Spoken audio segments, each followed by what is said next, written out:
En tant que Premier ministre, je veillerai à ce que chacun puisse apporter sa contribution à la concertation très intense qui va s'ouvrir. Nous prévoyons une concertation intense avec les partenaires sociaux. Je crois à la négociation. Cette méthode de concertation intense, inédite, Je crois à la discussion. souhaitons écouter, peser les choses. La négociation et la discussion. Nous reprendrons les concertations. J'ai entendu les organisations syndicales qui souhaitaient pouvoir discuter. La rapidité n'exclut pas la concertation approfondie.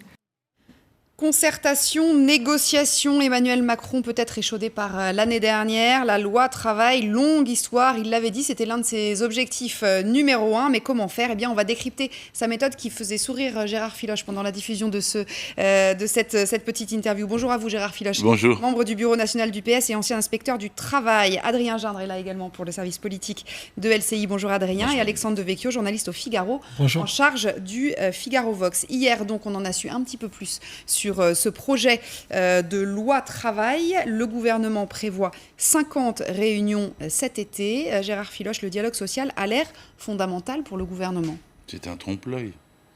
Ça va être comme l'année dernière. Au fond, ils ont déjà décidé tout ce qu'ils veulent faire. Et la question, c'est comment ils vont faire passer la sauce. S'ils croyaient vraiment au débat, au Parlement, aux syndicats, d'abord, ils ne feraient pas cette loi, puisqu'il n'y a pas de demandeurs, à part eux.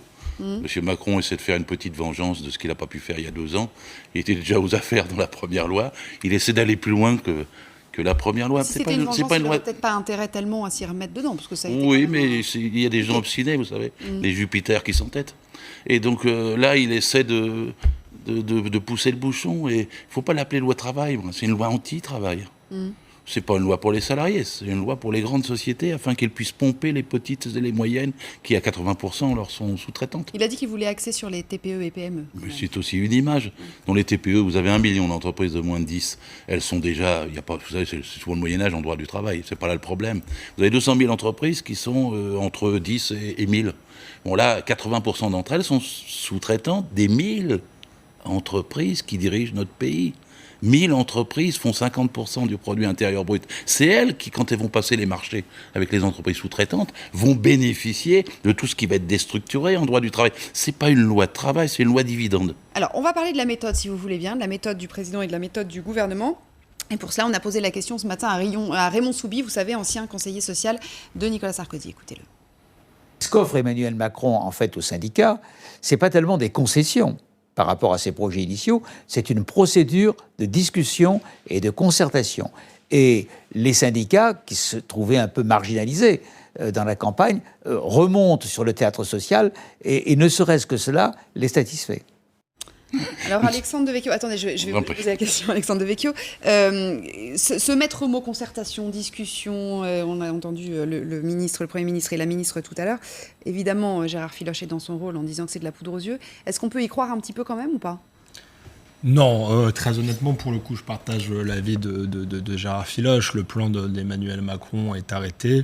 On discute effectivement pour se donner l'image de quelqu'un de conciliant, mais je crois que Emmanuel Macron est déterminé. Et je rebondis sur ce qui a été dit. Effectivement, les syndicats qui sont en difficulté sont aussi contents d'être au cœur du jeu, mais tout ça est un peu un théâtre d'ombre, je pense. Ça veut dire que les syndicats se font balader dans cette histoire ?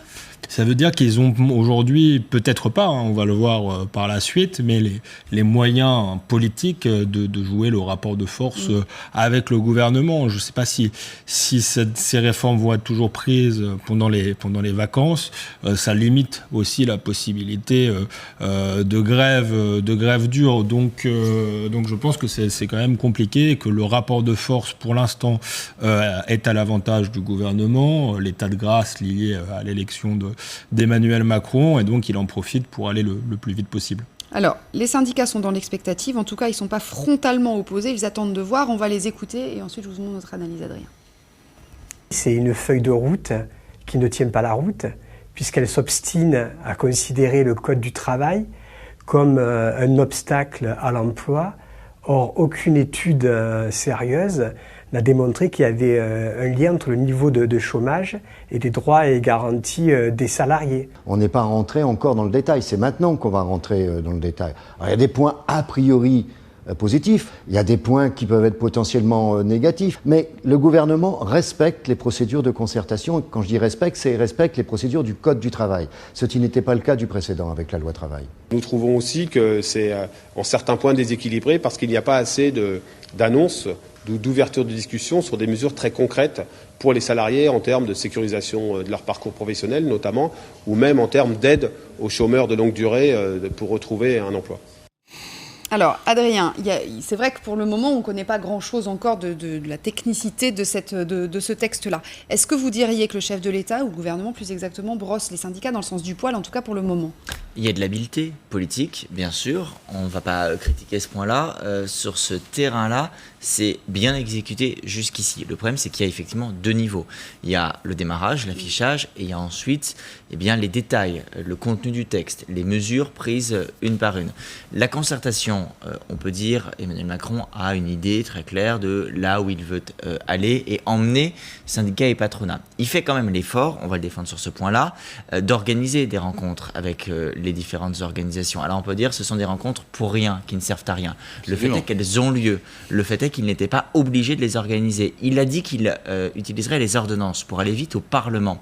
Mais il pouvait très bien aller directement au Parlement, sans passer par la case syndicale et patronale plus que ça. Le problème, c'est qu'il a compris qu'il ne pouvait pas se permettre une opposition à la fois politique et du point de vue des organisations syndicales et patronales. Il va donc dans les semaines à venir essayer d'éteindre cette opposition syndicale et patronale en faisant de la pédagogie dans ces rendez-vous, encore plus certainement que de la concertation, de la discussion, de la négociation, pour se prévaloir d'avoir un blanc-seing venu du monde du travail et dire à la classe politique, vous êtes arc-boutés sur vos archaïsmes, nous avançons main dans la main avec ceux qui concrètement sont dans les entreprises. Vous êtes d'accord avec l'analyse d'Adrien ? Non, pas du tout. Il est naïf, Emmanuel Macron, en organisant ces réunions ? Pas du tout.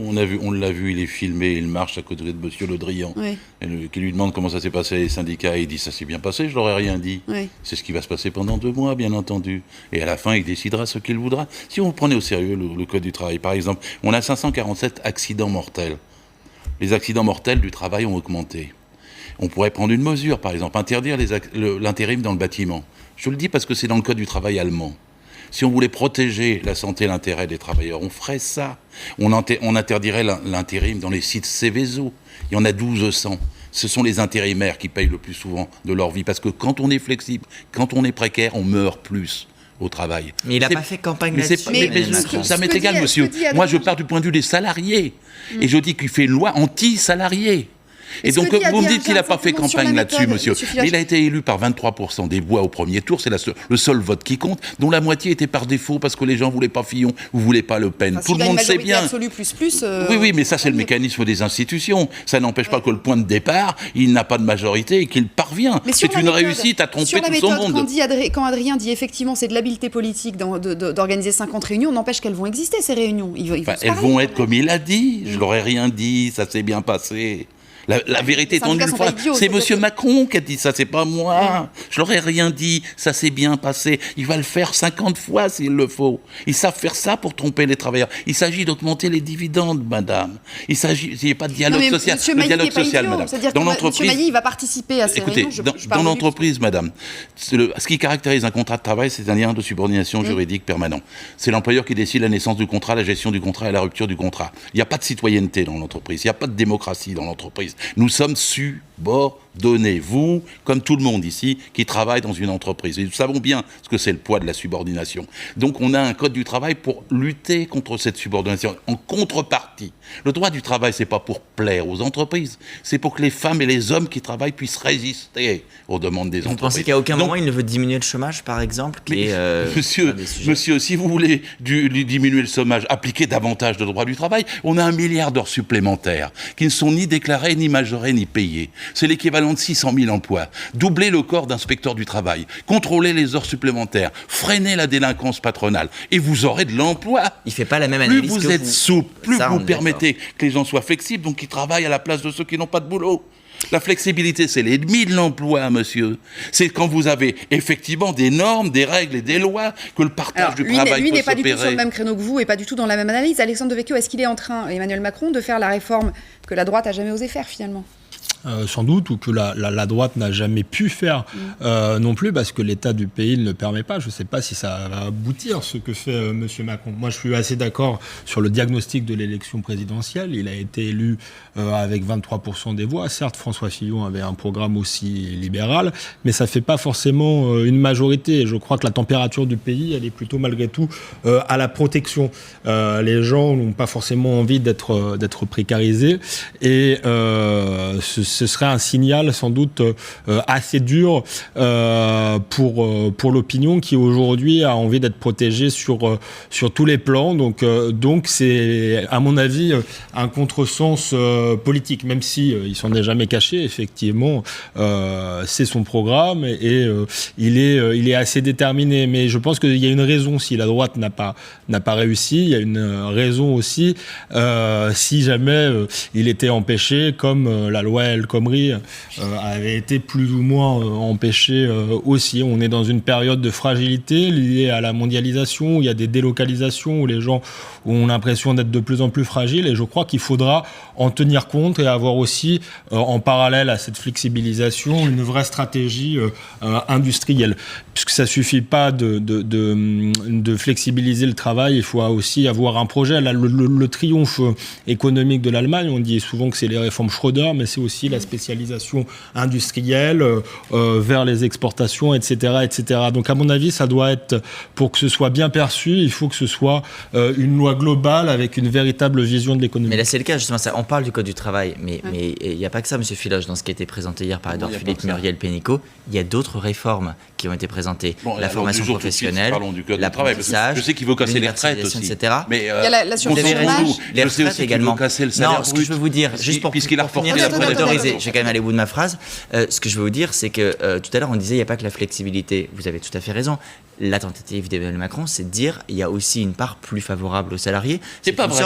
De son point de vue, je finis, de donnant, sur le thème, on modifie le code du travail, mais on va aussi permettre aux salariés d'être mieux formés, d'être formés tout au long de leur carrière. Et puis il y aura effectivement, à la fin, vous avez raison, sur les retraites, une autre question, c'est là un nouveau chantier qui se prépare. Pour l'instant, on n'a pas les détails, c'est sûr. Est-ce qu'il faut lui faire un procès d'intention? Prenons la barémisation dont on parle. C'est une question que je pose, M. Filoche. Prenons la barémisation ou prenons les référendums. Regardez, Force ouvrière ne fait pas de procès d'intention a priori. Je les prends en exemple parce qu'on l'a entendu tout à l'heure. Chaque syndicat sa tactique. Mais je connais M. Mailly, il sait de quoi il parle. Est-ce qu'il faut faire un procès d'intention systématiquement, ou en tout cas d'office là, alors que tous les éléments ne sont pas précis. La barémisation pour les licenciements. Il s'agit de combien vont être sanctionnés les patrons délinquants.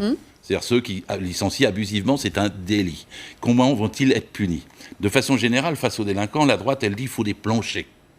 Là, il faut des plafonds. C'est-à-dire pour les petits délinquants, on met des planchers, et pour les grands patrons, on met des plafonds. Et là, on décide d'un barème. Oui, et bien alors, pourquoi c'est pas le juge qui tranche? Qu'est-ce que c'est que cette histoire? On ne doit pas condamner les patrons délinquants, ils ne sont pas plus responsables que les autres. Le monsieur de Volkswagen qui triche, ou le monsieur de Samsung, ou ils doivent être sanctionnés. La délinquance patronale. Oui, deuxième chose, la question des référendums. Qu'est-ce que c'est un référendum dans une entreprise? Quand on vous appelle, on vous dit vous allez voter et il n'y aura pas d'organisation, de débat, c'est le patron qui décide du débat, et puis il vous dit, moi je vous dis comment ça se passe pour la loi El Khomri, pour baisser les heures supplémentaires par exemple de 25 à 10% dans une entreprise de la rue Saint-Martin du textile. Il y a 40 femmes qui travaillent, il y a 4 rangées de 10. La contre-maîtresse est sur l'estrade. Le jour où la loi El Khomri est passée, le patron est venu. Il a dit on va passer les heures de 25% à 10%. Il y a quelqu'un qui est contre, et il n'y a personne qui a dit qu'il était contre parce qu'il n'y a pas de délégué du personnel. Et donc le patron, il est allé porter le papier à la directe et il a dit voilà, chez nous on a discuté, on est passé de 25% à 10%. Et tout le monde est d'accord. Alors, on va pour parler de la méthode, puisque tout à l'heure Adrien disait il y a un certain nombre de réformes, en tout cas de chantiers qui sont lancés en même temps. On a appris hier que la fameuse année blanche fiscale allait être décalée d'1 an. On a essayé de comprendre pourquoi. On va écouter l'analyse de François-Xavier Pietri pour l'économie chez nous sur LCI. On en parle ensuite. Oui, en fait, c'est pas parce que c'est compliqué, c'est pas parce que les entreprises sont furieuses, non, c'est parce que cette réforme, si elle était entrée en vigueur dès janvier prochain, eh bien, elle allait tout simplement rendre totalement transparente et donc inefficace une des mesures phares du programme d'Emmanuel Macron, la suppression des cotisations sociales que payent les salariés sur le chômage ou la santé. Je m'explique. La suppression de ces cotisations, qui, elles vont intervenir en janvier, c'est-à-dire sur la fiche de paye de février, eh bien ça peut représenter, selon les salaires, entre 100 ou 200 euros par mois de plus sur la dernière ligne de la fiche de paye, même en tenant compte de la hausse de la CSG. Eh bien, avec le prélèvement à la source, c'est-à-dire donc l'impôt qui est prélevé sur la fiche de paye, ce bénéfice mensuel, ces 100 ou 200 euros auraient tout simplement disparu, au moins visuellement. Ça voulait dire que tout l'effet d'impact sur la consommation, sur le moral des ménages, du bénéfice des mesures Macron sur les allocations pouvait disparaître. C'est ce qui explique ce report. Pas question de polluer inutilement un des gestes forts d'Emmanuel Macron pour le pouvoir d'achat. Alors, je vous vois sourire, Gérard. Oui, excellente démonstration du tour de bonneau dont il est question. Oui, n'empêche que les 200 euros, pardonnez-moi, n'empêche que les 200 euros de pouvoir d'achat supplémentaire, ils seront là. Mais non, ils ne sont pas là. Pourquoi pas ? Ils sont retirés du salaire brut, madame. C'est un tour de bonneau. On vous met en bas ce qu'on vous enlève en haut. Le vrai salaire qui compte, madame, c'est le salaire brut, dans lequel vous avez votre retraite, votre maladie, votre chômage, le logement, dans le temps les allocations familiales, l'accident du travail. Donc on va vous diminuer votre salaire brut, on va mettre une petite prime pour vous tromper sur le salaire net. C'est vraiment, on ne peut pas prendre les gens autrement pour des gogos. Et alors, comme ça va se voir, et qu'en plus, il y aurait eu le prélèvement à la source, les gens auraient dit, mais on en prend trop sur le salaire net. Alors, il triche avec sa propre décision, puisque la prélèvement à la source, c'était sous son ministère de l'économie avec Christian Eckert. Donc, avec sa propre décision, il triche pour reporter d'un an le prélèvement à la source, pour mieux tromper les gens dès le 30 janvier, avec l'argument que vous donniez, c'est-à-dire qu'il va y avoir un petit plus en bas, mais il y aura un gros moins en haut. Oui, il y aura un petit plus en bas. Non, c'est pas ça qui compte, madame. Il y a autre chose aussi, peut-être, c'est les 6 chantiers en 18 mois, c'est tactiquement assez habile. Ça veut dire que ça va forcer les syndicats, je vais simplifier, mais en gros à choisir leur combat, quoi. Ils pourront pas être sur tous les fronts. Là, ça permet de les noyer quand même sous une masse. Il y a quand même beaucoup de données à la digérer. Stratégie du choc. On va tenter de discuter sur beaucoup de choses à la fois, mais trop de choses, parce qu'en réalité, si les syndicats se mettent à critiquer point par point chacune des mesures, ça va faire beaucoup. Et en fait, ils vont finir par devenir la caricature d'eux-mêmes, c'est-à-dire au lieu de donner l'impression de défendre les salariés, de s'opposer systématiquement. Or, Emmanuel Macron, à un moment, il va aussi jouer l'opinion. Vous ne reconnaissez pas son élection. Le fait est qu'il est président de la République. Le fait est qu'au mois de juin, là, dans 2 semaines à peine, on aura vraisemblablement une nouvelle majorité constituée qui sera certainement faite à plus de 50% de députés En Marche. Donc, à un moment, il pourra dire les syndicats sont contre, mais les Français ont voté pour parce qu'il n'a pas tout dit sur ces réformes, mais il a suffisamment dit pour qu'on sache qu'il veut faire des modifications. Il y a eu la petite musique de la négociation, de l'écoute, etc. Suffisamment dit pour qu'on dise aux gens, ne votez pas, vous ne laissez pas avoir. Ah, ça, c'est votre travail. Il est encore temps, je sais que c'est dans 4 jours. Mais ceux qui vont donner une majorité à des inconnus, Tupperware, start-up, lobbyistes, affairistes, etc., qu'on ne connaît pas, pour voter la case du Code du travail. Sous ça, le Code du travail, il est tout petit. 675 pages, 250 grammes. Là, il y a 3300 pages de plus parce que c'est les commentaires. Et donc, en fait, le Code du travail, on peut le défendre. Et ceux qui disent il est trop gros et tout ça, ils ont tort. C'est la protection des salariés, c'est un siècle d'histoire. Depuis la catastrophe de Courrières jusqu'à la naissance du Code. C'est des combats, des luttes, c'est la protection, le respect de l'humain dans l'entreprise. C'est la Déclaration universelle des droits de l'homme de 48, c'est la Déclaration de Philadelphie, c'est la Charte humaine des droits humains européenne de 99. C'est les droits de l'homme. Là, ce qui est terrible, c'est que le gouvernement vous répond le monde a changé. Monsieur, les gens vont se réveiller, les droits de l'homme. Vous n'allez pas me dire que le monde a changé. Moi, je vous dis rien du tout. Je vous dis juste alors je vous dis, les droits de l'homme, ça se défend quel que soit le changement du monde. Écoutez, on est allé voir du coup, on est allé tourner dans des entreprises en Ile-de-France et on a rencontré des salariés. C'est Garance Pardigon. Il est arrivé pendant 30 ans de faire ça. Mais voilà, on va regarder son reportage. Regardez. Dans cette petite entreprise, les 25 salariés et la direction décident ensemble de l'organisation du travail. Il n'y a pas de représentants syndicaux. Ici, la négociation au sein de l'entreprise est la règle, on la pratique tous les jours. Pourtant, pour cet ouvrier, elle doit rester limitée, contrairement à ce que propose le gouvernement. Ça risque, pour moi, d'avoir beaucoup de licenciements abusifs, ou peut-être, je ne sais pas. Bien au contraire, pour le dirigeant, ces négociations internes sont dans l'intérêt des salariés. Comment voulez-vous qu'on négocie la même chose pour une PME, pour moi de 30 personnes avec l'administratif, que pour une PME, voire une ETI de 250 ou 300 personnes?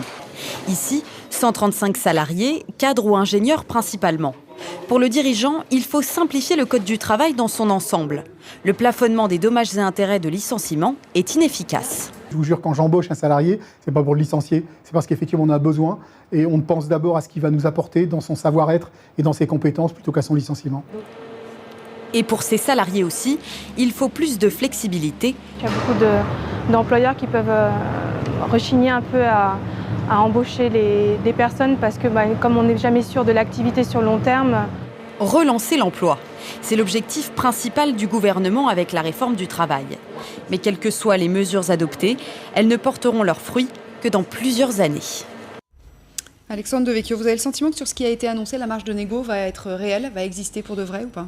Non, je pense pas. Je le disais, les syndicats sont pour l'instant atones. Il faut attendre parce qu'on a vu se cristalliser parfois des oppositions extrêmement violentes dans ce pays. Donc il est possible que la colère du pays, parce que malgré tout elle s'est manifestée lors de la présidentielle, on l'a un peu oublié, mais le Front National a plus de 30% sur un programme extrêmement protectionniste. Ça ne veut pas rien dire. Je pense qu'il y aura les législatives, mais énormément d'abstention. Donc non, je pense que la marge de manœuvre sera faible, qu'il a un peu cadenassé son projet. Bon, peut-être que les syndicats aussi sont dans une opposition trop systématique et ont tendance à défendre seulement un certain type de salariés, là où ils les représentent le plus. Moi, je pense que par exemple, sur l'idée du plafonnement, ça peut être une bonne idée, puisqu'effectivement, notamment pour les petites entreprises, il y a parfois hésitation à employer quelqu'un par peur de ne pas pouvoir ensuite le licencier.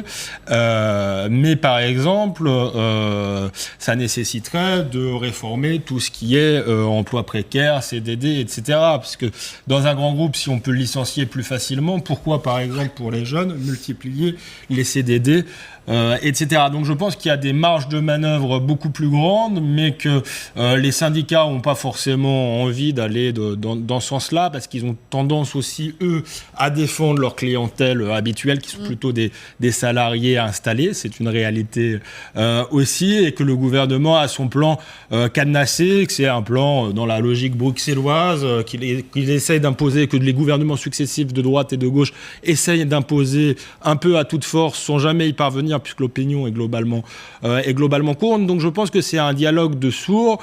Ça peut peut-être passer cet été si les choses sont faites rapidement, mais à terme, je pense que c'est pas une méthode de gouvernement dans un pays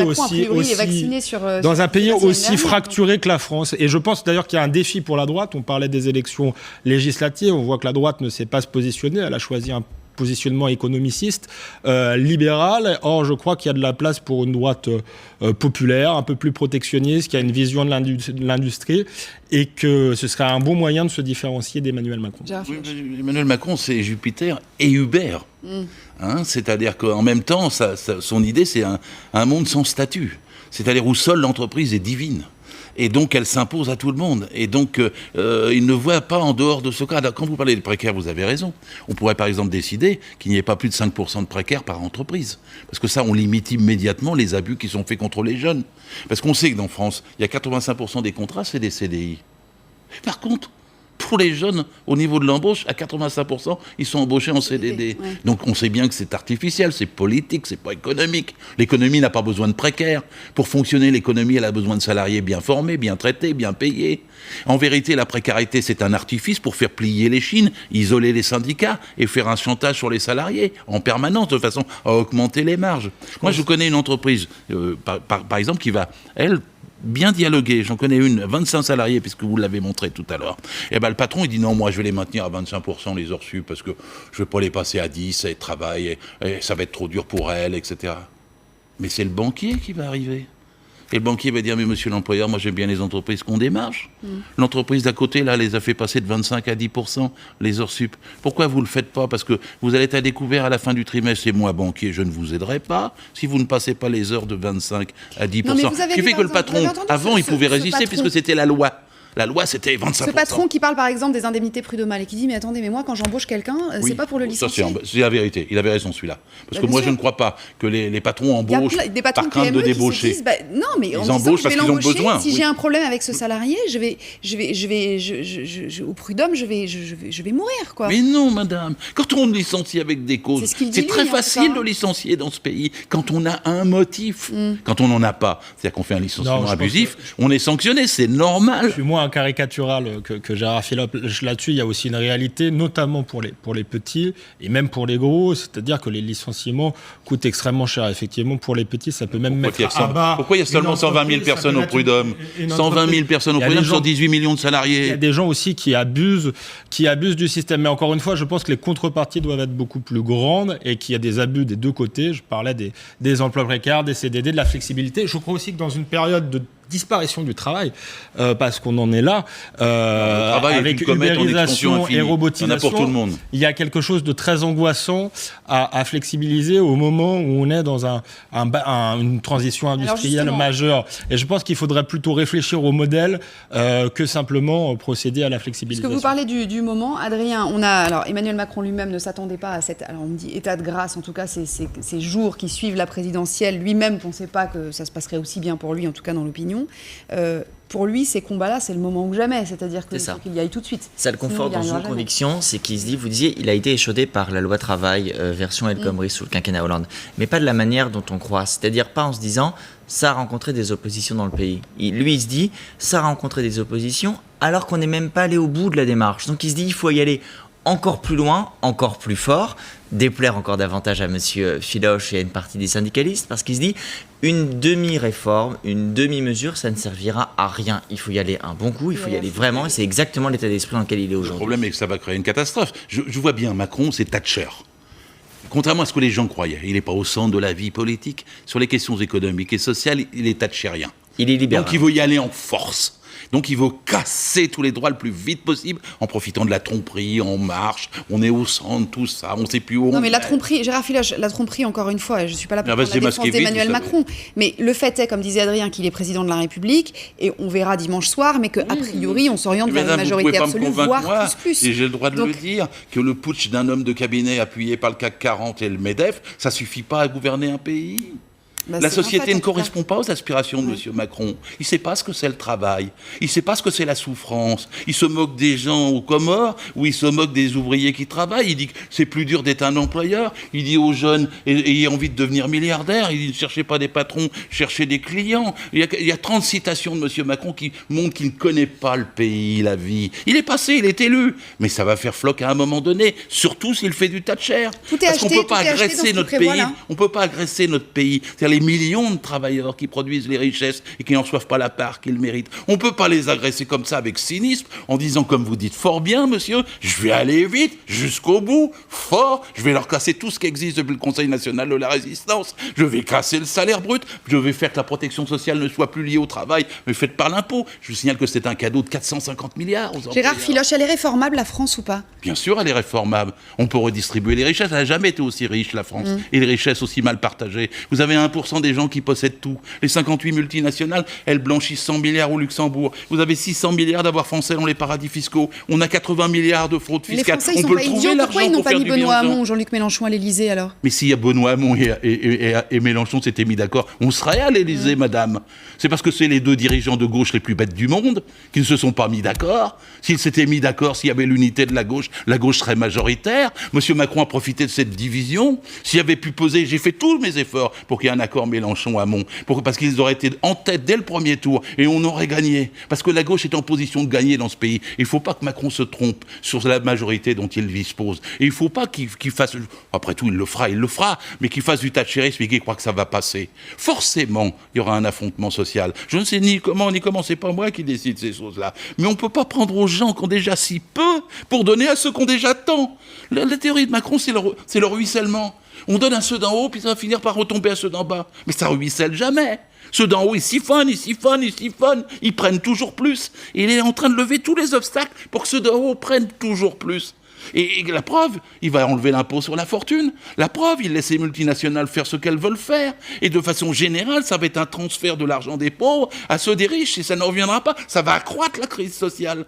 C'est ça qui me terrorise. Sur l'inconscience, je sais, vous allez me dire, il est président, il est élu, et puis des gens vont voter pour lui. Mais ça n'empêche pas qu'il ait tort. Vous êtes convaincu que la France a le cœur à gauche? Oui, madame, parce que c'est le salariat qui compte. C'est ceux qui n'ont que leur force de travail à vendre. Tous, nous qui produisons, qui faisons vivre ce pays. Et donc, avec cette force de travail, nous devrions avoir un retour, il devrait y avoir une redistribution des richesses, et on nous en prend toujours plus. On nous enlève toujours plus. On dit soyez flexibles, soyez précaires, payez des taxes, on va vous enlever votre taxe d'habitation, on va vous enlever votre assurance chômage, on va vous imposer 2 boulots et vous n'aurez pas la possibilité de choisir un 3e, on va vous faire, moi, Daniel Blake, ici en France, Thatcher, Macron, c'est ça qu'on a. Et donc il va falloir quelque part qu'il y ait, comment dirais-je, les syndicats vont se faire entendre. Vous savez, il n'y a rien de mieux que les syndicats quand ils sont unis. Il n'y a rien de mieux que les syndicats pour défendre les droits des salariés. Il n'y a rien que les syndicats quand ils défendent les précaires également. Et quand on a un programme, moi j'ai 10 points pour améliorer le travail. Je vous dis comment on peut le répartir avec 32 heures. Un jour, ça sera 28 heures. Un jour, ça sera 24 heures. Je vous dis comment avec la numérisation, on peut créer des emplois au lieu d'en supprimer. Je vous dis comment on peut faire contre les précaires, comment on peut renforcer l'inspecteur du travail alors qu'elle a été affaiblie. Et vous dites aux syndicats qu'il y a peut-être quand même certaines concessions à faire où il faut tout jeter dans ce texte. Moi-même, je suis syndiqué depuis 5 ans. Oui, dans le texte Macron, il faut tout jeter. C'est pas une base de discussion. La base de discussion, je l'ai dit tout à l'heure, c'est comment vous luttez pour défendre les conditions d'hygiène et de sécurité au travail. Ils en parlent jamais. Ils suppriment même les CHSCT. Pour les gens, les CHSCT, c'est un borborigme. Mais en vérité, c'était la seule instance qui vous défend quand vous êtes à AZF. Vous pouvez diminuer les chances d'avoir une explosion parce que vous avez un CHSCT. Donc on supprime tout, donc on discute même pas. Donc on ne dit même pas aux syndicats, bien sûr, madame, on peut discuter comment on rétablit la médecine du travail qui est quasiment morte. On peut discuter comment on redonne de l'indépendance à l'inspection du travail pour qu'elle puisse contrôler selon les conventions de l'Organisation internationale du travail. On peut discuter pour qu'il y ait un droit du travail universel et pas boutique par boutique. Le droit du travail, je le répète, c'est les droits de la femme et de l'homme, pas les droits de l'entreprise. S'il y a une Organisation internationale du travail, c'est parce qu'on veut qu'il y ait le même droit au Bangladesh. Et chez nous, on ne veut pas faciliter le travail des enfants. Alors pourquoi à 3 rues d'intervalle dans le 3e arrondissement, on va permettre qu'il y ait du dumping social parce qu'on va affaiblir la branche au profit de l'entreprise. Il faut au contraire renforcer les branches. C'est ce qui permet l'égalité dans un même métier, dans une même domaine, pour que les salariés aient le même confort au travail. Et les salariés qui ont un confort au travail, ils sont mieux que les autres, ils produisent plus. Le vrai intérêt du patronat devrait être de comprendre ça, au lieu de courir sans arrêt le dividende qu'on fait évader et qu'on ne réinvestit pas dans l'emploi. Alors, on va terminer sur un petit calendrier, juste Adrien, sur la suite, sur ce texte, justement. Des concertations pendant plusieurs semaines, jusqu'à la fin du mois de juillet. Il y aura une présentation au Conseil des ministres 28 juin du projet de loi d'habilitation pour les ordonnances. Et tout ça, ça doit être bouclé avant le 21 septembre, ratifié en Conseil des ministres a priori le 20 septembre, pour une mise en œuvre, pour la première partie rapide. Mais attention, on le disait tout à l'heure, il y aura d'autres textes qui vont nous mener jusqu'à la fin de l'année 2018. Et avec peut-être un 3e tour social à la rentrée. En tout cas, merci beaucoup d'être venu nous voir, Monsieur Filoche, merci infiniment, qui est sur la même ligne que Jean-Luc Mélenchon. Tout est à jeter dans ce texte, ça n'est pas une base de travail. Je sais, mais Jean-Luc Mélenchon a dit la même chose. Mais c'est bien, s'il est socialiste encore, je m'en réjouis, je suis pour l'unité. Allez, restez avec nous, un nouveau journal dans une seconde.